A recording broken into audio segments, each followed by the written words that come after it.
Hello दोस्तों, आज की कहानी है प्यासी दुल्हन भाग 2। कहानी में अब तक आपने पढ़ा, गीता दुल्हन बनकर अपनी ससुराल पहुंची। पति ने खूब प्यार किया। सुहागरात के मायने होते हैं उसने आज स्वयं देखा।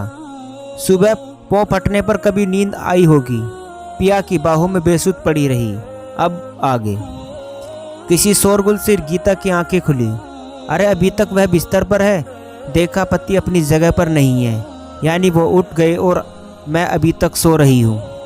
अचानक घड़ी की ओर देखा, सुबह के 9 बज चुके थे। हे राम, अब तक सो रही हूँ, कोई क्या सोचेगा। बहू अब तक सो रही है, सब मजाक उड़ाएंगे, सो अलग। वह तेजी से उठी बैठी। एहसास हुआ उसके शरीर पर तो कोई कपड़ा ही नहीं है। हे राम, मैं पूरी रात ऐसी ही सोई। मारे शर्म के उसके गाल लाल हो गए। जल्दी से उसने अपने अधोर वस्त्र ढूंढने लगी। कहीं पर अलग अलग कपड़े पड़े थे। खैर उसने जल्दी जल्दी कपड़े पहने। शीशे में चेहरे देखा। ये क्या, चेहरे पर ये दांत के निशान। वह तेजी से बाथरूम की ओर लपकी। कमरे में अटैच बाथरूम था।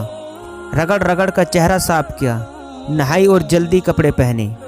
फिर एक बार शीशे में खुद को देखा। अब ठीक है। गले में दुपट्टा डाल वह कमरे से बाहर निकली। सूरज की तेज धूप से उसकी आंखें चुंधिया गई। आते में माँ बापू बैठे थे, जाकर उनके पैर छुए। सुहागन रो दूधो नहाओ पूतो फलो।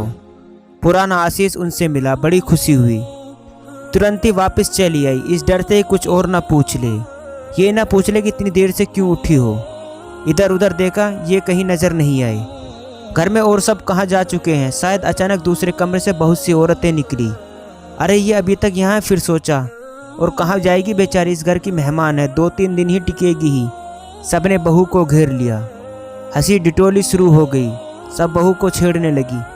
क्या बात है, सुबह के 10 बज रहे हैं, अब उठी हो, पूरी रात सोई नहीं क्या, किसी ने पूछा। दूसरी ने उत्तर दिया, तूने भी कैसी बातें करती है, भला सुहागरात को कुछ सोता है। फिर हंसी का फुहारा फूट पड़ा। सब उसे खींचकर अपने कमरे में ले गई। एक बोली, अरे अब बात ही बनाती रहोगी, अब बहू को कुछ खिलाओगी भी। दूसरी ने चिकोटी काटी, चल हट, अब भी बहू को भूख रह गई है क्या।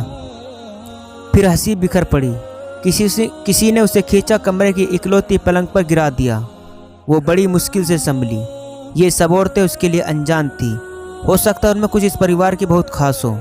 वो चुपचाप मुस्कुराती और शर्माती रही। कैसी रही सुहागरात, चले हमें भी बताओ गोरी, एक ने पूछा। दूसरी बोली, यह आपकी देवरानी है भाभी। अब वो समझ गई, इनमें से एक इनकी बहन है और दूसरी भाभी। बड़ी तसल्ली हुई। चलो हंसी मजाक वाली फैमिली है, खूब बनेगी इनसे, उसने सोचा।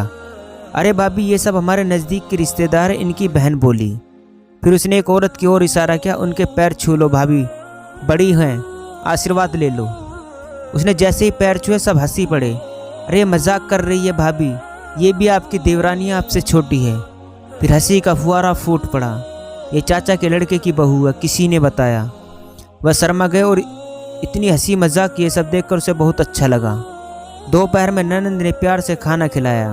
अब हमारे हाथ से भी खा लो भाभी, फिर तो भैया के हाथ से ही खाओगी। हंसी फिर शुरू हो गई। इतना अच्छा परिवार, जिंदगी आराम से गुजरेगी, ये सोचकर गीता के बदन में झुरझुरी सी दौड़ गई।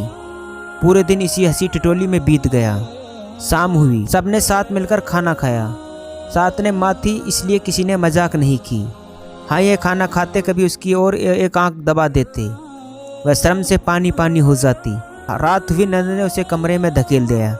भैया ने आज भी ज़्यादा परेशान किया तो छोटी भाभी को बता देना, वो बराबर के कमरे में है। और वह मुंह दबाकर हंसने लगी। वो मुस्कुराती हुई बिस्तर पर जा बैठी। ईश्वर को धन्यवाद दिया, उन्होंने ऐसा परिवार दिया। करीब 11 बजे पति साहब कमरे में दाखिल हुए। क्या होगा आगे जानने के लिए कहानी का अगला भाग ज़रूर देखें। दोस्तों, ये था प्यासी दुल्हन भाग 2। दोस्तों, कहानी अच्छी लगी हो तो चैनल को सब्सक्राइब करना ना भूलें।